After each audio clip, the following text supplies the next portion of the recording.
There's some kind of trial that must be passed. I know not the nature of it, but I do recognize the symbol of the Tree of Knowledge. Well?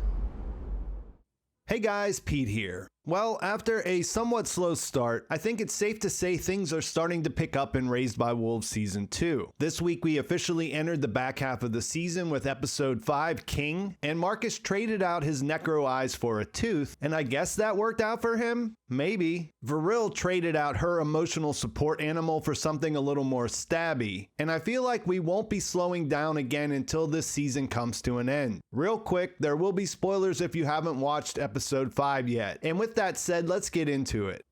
The last episode ended with Father looking at his project floating above the ground outside his shed. And this week you see him wake up to an ancient android that looks fully functional. He tries to talk to her and there's no response, or at least she only makes sounds. And he's fascinated with this veil that she wears that he tries to touch and asks if she can remove it. Before he can figure out what's going on, Mother calls him and shows him a message from Holly that was delivered in an orb that she found laying on the ground, saying that the church is her family now and that she doesn't want them to come after her. Mother is having none of that, and she says that Father should go because he's better with the children. She brings up his fighting Billy, and he tells her he fears they're becoming too human to be the parents their children deserve. She's also having none of that and goes as far as accusing him of being constantly distracted, which is kind of rich when you think about all the problems that happened in the first season because she was distracted with entering the sim and visiting what she thought was her creator, Campion Sturgis.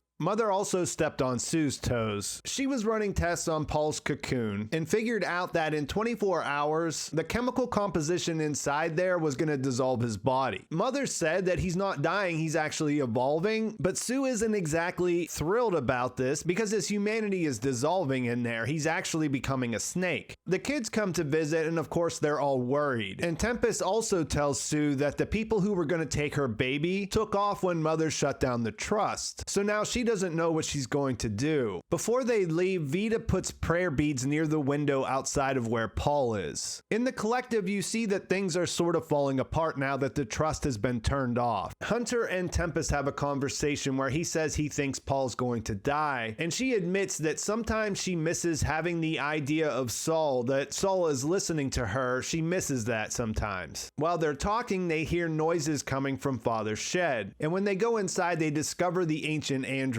When Tempest walks up to her, you see a projection of her baby on the veil, almost like a sonogram. It's like she's scanning her, and that freaks Tempest out, so she leaves. Back at the tarantula, Mother interrogates Cleaver, asking if he knew the trust was going to sacrifice Paul. He admits that he did, and that he still believes it was a sound decision. He tries to say the needs of the many outweigh the needs of, and she just tortures the hell out of him. She wants to know what the antidote for Paul is, and he can't tell her. In the process of all the torturing, his glasses break, and she uses that to show him that he had been reprogrammed by the trust, that people can be reprogrammed just like androids. Father goes to Lucius, who's locked up in the brig, to get help to get Holly back, and he makes an agreement to help in exchange for being able to do whatever he wants with Marcus and the others. Sue is running out of options. Nothing is working to reverse what's happening to Paul. She decides to send the robot away and picks up the prayer beads that Vita left behind and starts to pray. She still manages to maintain that she knows that it's not a god that she's talking to. She says it's a signal sent by some alien somewhere, but still says, hey, if you can hear me, this kid's innocent. It's not fair what's happening. He doesn't deserve this. He loves you and he's a true believer. So she begs it to make him better and pledges that she'll do anything it wants in return. A little while later, she wakes up and sees a leech inside the chamber with Paul. That freaks her out. She puts on a suit and she goes inside to remove it. After she puts it in a jar, though, it disappears and it reappears inside her suit on her face. Then she starts seeing them everywhere and eventually realizes it's a vision.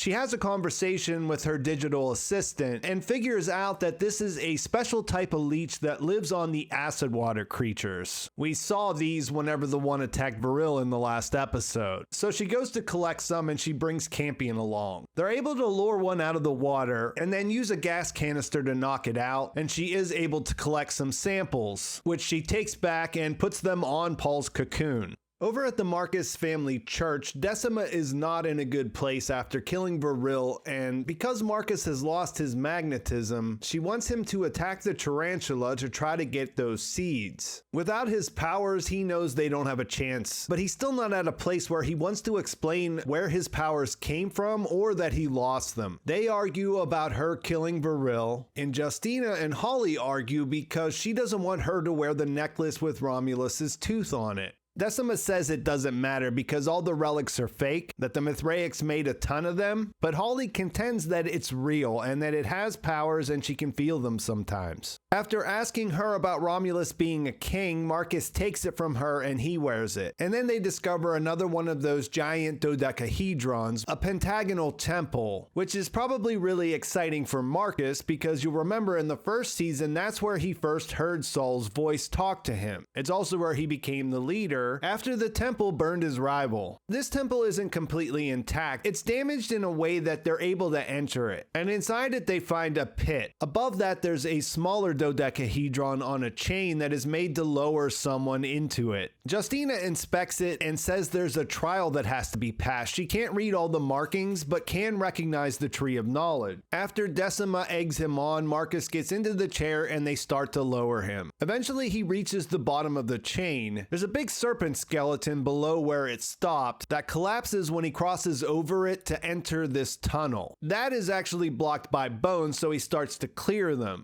Back up on the surface, it's raining, which I think this is the first time we've ever seen that happen, and I guess this means it isn't acidic enough to burn everyone up. The Mithraic faithful are using their downtime to get a prayer circle going, and then Vrille returns to start picking them off. With ruthless efficiency, she eliminates them one by one, and Marcus gets the idea that something might be going wrong on the surface when Justina goes screaming by on her way to the bottom of the pit. He's on a mission, so he continues digging, and Vrille continues slaughtering his followers. This was a pretty entertaining sequence all the way around, but I thought her stabbing the kid with the eye patch in his good eye was a particularly nice touch. When Marcus finally pushes his way through the passage, he finds a being slumped against the wall. It resembles what they described as the devolved human that tried to attack Mother in the season 1 finale. It's sort of wrapped in snakeskin and is carrying an intact metal card that Marcus pockets. It opens its eyes when he touches it, and then Romulus's tooth starts to glow in response to that. I'd be lying if I said the mechanics of what's happening here all make sense in the moment, but when it starts making noises, Marcus tears it off of his neck and throws it on the floor. It releases what looks like a gas that makes its way over to the creature, and when it inhales it, it transforms into one of the creatures we saw coming out of the pits in season 1. After a brief struggle, Marcus shoots it, and then sees that his ride is taking off. The chair is going back up, but he is able to leap and climb inside as it's ascending.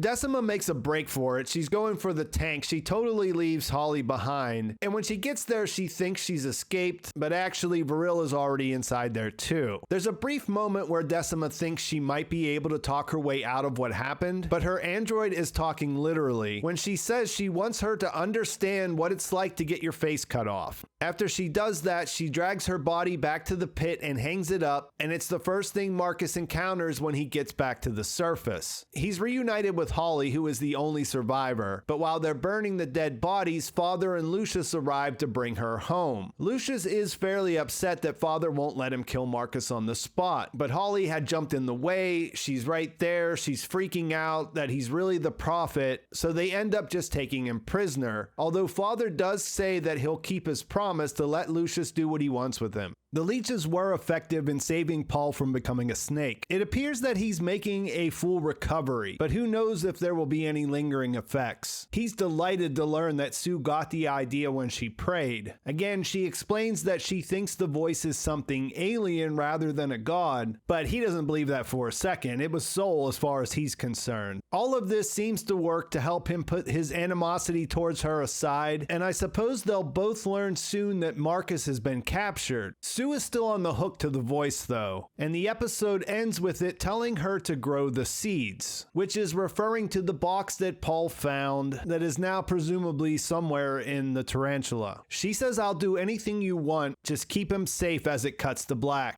So wow, Vrille really thinned out the cast in her quest for revenge. I was really surprised that they killed off so many people, especially Decima and Tamerlane, since they were just introduced as new characters. Not many Mithraics left at this point either, although there were 3 victims that went into the pit, so who knows, there might be something going on there. In the beginning of the season, it was all about number 7. Is he going to be a threat? Then we had this ancient android, but it was Vrille that really racked up a body count. Hard to say how Campion's gonna react to that. He was definitely feeling her. And hey, she's still out there. Her story is not over. It's almost comical now when I think back to the anticipation I had of Marcus finding some major clue at the bottom of the pit. I figured he would find another mural or something along those lines, but nope, just another creature who is, I don't know, allergic to ancient earth teeth. Such a weird little trip into the pit there. Although I gotta say, him seeing the body come flying by as he's clearing the bone wall was a pretty awesome setup. Also, I did watch the episode extra for this one, where the showrunner gave some more information about what was happening there. He says this creature is somewhere between a human and one of the other creatures, the ones we saw scurrying around on all 4s. It's something that didn't allow itself to devolve all the way. Then he said that the tooth kind of disintegrated into these little nanobots, and then suddenly this creature starts to devolve. It made for a crazy episode and got me a lot more hyped up for the ones that are still left. I suppose the card that Marcus took from him, that's going to turn out to be important, and since he's been taken prisoner, that's probably going to get confiscated. Either way, now that Sue is working for the voice, he's got somebody on the inside, and I'm sure that box is going to get opened and we're going to find out what's going on there. So things are looking pretty good. Like I said, I thought that we would learn a little bit more about Father's android. We're still just kind of getting a tease there. And really, number 7 has been on the bench for the last 2 episodes, so hopefully we'll get some movement with him as well. Mother and Father's conversation kind of pointed out how things have strayed away from the primary focus. Of course, she's making moves to protect her children, like shutting down the trust, but all of that is made more complicated by number 7's existence, which they're keeping a secret as to how she's connected. Plus, they still haven't explained what they learned about the planet. And just in general, there is a lot of situations where people aren't telling the whole truth. Father does seem to be pretty absorbed in his project, and how could he not be? Hopefully, it'll start talking or communicating soon. The projection of Tempest's baby felt like it might be protective to humans to me, not sure what everyone else thinks about that. That baby is coming, and that seems like it'll probably be important. And I think that would be a good place to leave things. So a lot to look forward to.